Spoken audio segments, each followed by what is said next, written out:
존경하는 국민 여러분, 그리고 친애하는 여야 국회의원 여러분, 정의당 심상정 국회의원입니다. 대한민국이 흔들리고 있습니다. 정치가 스스로를 막다른 골목에 내몰고 있기 때문입니다.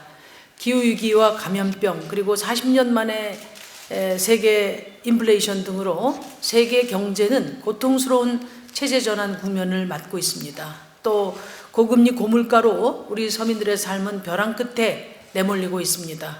그럼에도 우리 정치는 오로지 권력 유지를 위한 진영 대결로만 치닫고 있습니다. 이렇게 척박하고 협소해진 정치의 공간 속에서 민생과 미래는 실종됐습니다. 지금 우리 정치는 기후위기와 코로나 감염병, 인플레이션과 전쟁, 미중 패권 경쟁 등 지구적 과제와 안으로는 불평등과 지방소멸, 인구절벽, 젠더 세대 갈등 등 국가적 과제들 앞에 서 있습니다.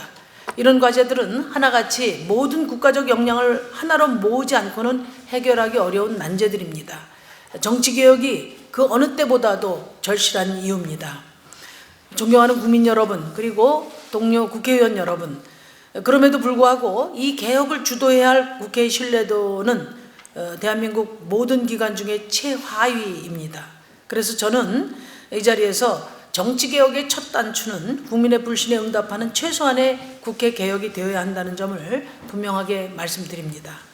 지금까지 국회 개혁은 늘 단골 메뉴로 등장해 왔지만 거창한 선언이 공허한 메아리로 흩어지기 일쑤였습니다.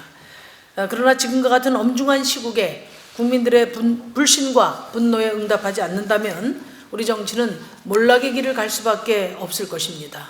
이런 문제인식으로 오늘 저는 극단적인 정쟁과 부패, 특권, 그리고 시대 변화를 외면하는 낡은 비전 등 국회를 향한 국민들의 문제 제기에 응답하고 신뢰 회복의 문을 열기 위해서 국회개혁 5대 입법을 준비했습니다. 첫째, 미래국회법입니다. 기후위기 극복을 위한 실질적인 논의를 위해 기후위기 대응 특별위원회를 국회 상설특별위원회로 설치하는 개정안입니다. 그동안 국회에서 6개월 단위의 비상설 기후특위가 가동된 적이 있었고 이번에도 구성을 위한 협상이 추진되고 있는 것으로 알고 있습니다. 그러나 기후위기는 이미 현실적인 위협으로 다가와 있고 미래는 매우 비관적입니다. 특히 대한민국은 누적 탄소 배출량 세계 17위, 연간 온실가스 배출량이 세계 10위 국가입니다. 유엔이 공인한 선진국으로서 책임에 걸맞는 매우 적극적이고 능동적인 기후 행동이 필요한 때입니다. 비상설 특위 수준으로 기후 문제를 다루는 것은 대한민국 국회의 직무유기다. 저는 그렇게 생각합니다. 저는 지난 11일부터 16일까지 이집트에서 열린 유엔 기후변화 협약 당사국 총회 중 의원회의에 대한민국 의회 대표단 단장으로 참석한 바 있습니다. 국제의원회의는 지금은 행동할 때다. 그리고 의회가 정부를 압박하고 입법적 권능을 발휘해서 기후위기 극복에 앞장서야 한다는 강한 공감대를 형성한 바 있습니다. 가장 중요한 국가 전략이자 세계 전략이어야 할 기후정치의 중요성과 그 시급성에 걸맞는 대한민국 국회의 역할이 필요합니다. 또한 기후위기 대책은 여러 부처를 망라해야 하기 때문에 반드시 상설특별위원회로 설치되어야 한다고 생각합니다. 두 번째, 책임국회법입니다. 여야 간의 극한 대립으로 원구성 때마다 국회가 장기간 공전하면서 국회가 개정 휴업에 빠지는 것을 막기 위한 개정안입니다. 국회의장은 300명 국회의원을 대표하는 자리이자 국가로 보면 국가 서열 2위입니다. 그럼에도 16대 국회 이후 전반기 국회의장 선거의 경우는 6번 가운데 3번만 법정기한을 준수했고 후반기의 경우는 단 한 번도 지켜진 바가 없습니다. 원구성 합의가 지연될 경우 의장단 선출의 법정기한을 준수하지 못하기 일쑤였습니다. 현재 의장단 선출은 교섭단체 간 원구성 합의를 통해 국회의장과 부의장 몫을 나누고 거대 양당의 내부 의사결정을 통해 후보자를 단수로 내정해서 본회의에서 선출하는 것이 관행입니다. 비교섭단체나 무소속 의원들은 누가 후보인지 후보자가 국회 운영에 대해서 어떤 비전을 갖고 있는지조차 모른 채 투표에 임하게 됩니다. 이를 방지하기 위해서 의장단 후보자 등록제를 도입하자는 제안들이 여러 건 제출돼 있습니다. 그럼에도 이조차도 교섭단체끼리 선출 일정을 미루면 무용지물이 됩니다. 이런 점을 감안해서 저는 법으로 정한 후보자 등록기간 동안 등록한 후보가 단수일 경우 무투표 당선 조항을 넣어서 법정 시한이 엄수되도록 보완했다는 말씀을 드립니다. 셋째, 윤리국회법입니다. 국회의원은 직무 관련성과 무관하게 의원 본인과 그 이해 관계자가 보유한 주식 전부를 매각 또는 백지 신탁하도록 하는 개정안입니다. 현재 국회의원은 다른 고위공직자와 동일하게 직무 관련성이 있는 주식에 한해 매각 또는 백지 신탁하도록 되어 있습니다.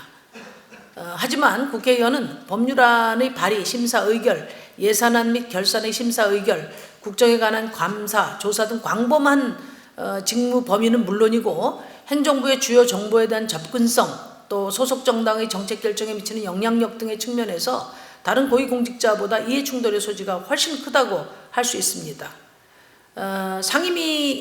관련 상임위로만 한정돼 있는데 이 상임위 같은 경우도 사보임이 번번이 벌어지고 직무 관련성 심사에 따라 매각이나 백지 신탁이 결정되더라도 법원에 행정소송을 제기해서 임기 만료 시까지 문제가 되는 주식을 계속 보유하는 사례도 있어 왔습니다. 이에 국회의원은 당선된 날로부터 60일 이내에 이해 충돌 여부와 관계없이 보유 주식을 전부 매각하거나 백지 신탁하도록 해서 이해 충돌 논란을 원천적으로 방지하고자 하는 것입니다.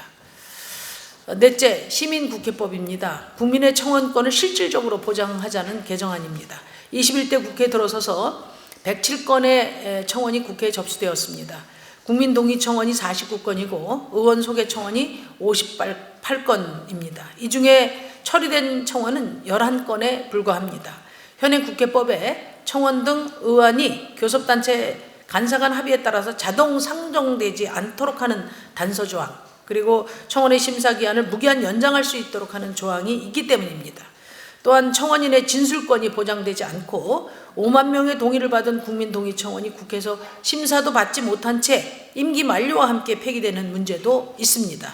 이에 자동 상정 예외 단서, 심사기간 무기한 연장 조항을 삭제하고 청원 심사 시에 청원인의 진술을 반드시 듣도록 하며 국민동의 청원의 경우 공청회 개최 의무화 등의 조항을 보완했습니다. 또 임기 만료 폐기 예외 조항도 넣었습니다. 다섯째, 공정국회법입니다. 소수정당의 목소리가 국회 운영에 반영되지 못하고 있는 현실을 개선하기 위해 교섭단체 등의 요건을 20석에서 5석으로 완화하는 개정안입니다. 정치개혁에 대해서는 별도의 법안을 저희가 준비 중입니다만 이 교섭단체 관련법은 국회법 소관이기 때문에 함께 개정안을 제출합니다. 대한민국 국회의 교섭단체 장벽은 세계 민주주의 국가의회들보다 훨씬 높습니다. 미국이나 영국, 호주에는 교섭단체 제도가 없고 네덜란드, 노르웨이, 덴마크, 스웨덴은 한 명이라도 의원이 있으면 교섭단체로 인정하고 있습니다. 포르투갈과 일본은 2석이고 아르헨티나는 3석이고 룩셈부르크, 벨기에, 스위스, 오스트리아는 5석이 기준입니다. 공정한 국회 운영을 위해 교섭단체 구성, 의사일정 변경 동의, 국무위원 출석 요구 발의, 긴급 현안 질문 요구, 징계 요구 등 요건을 20석에서 5석으로 낮추고자 합니다. 존경하는 국민 여러분, 그리고 친애하는 동료 국회의원 여러분, 저는 4선 국회의원으로서 헌정특위를 포함해 정개특위만 7번째 활동하고 있습니다. 그동안 정치개혁 과정에서 쓴맛도 봤습니다만 정치개혁의 사명을 한순간도 잊은 적이 없습니다.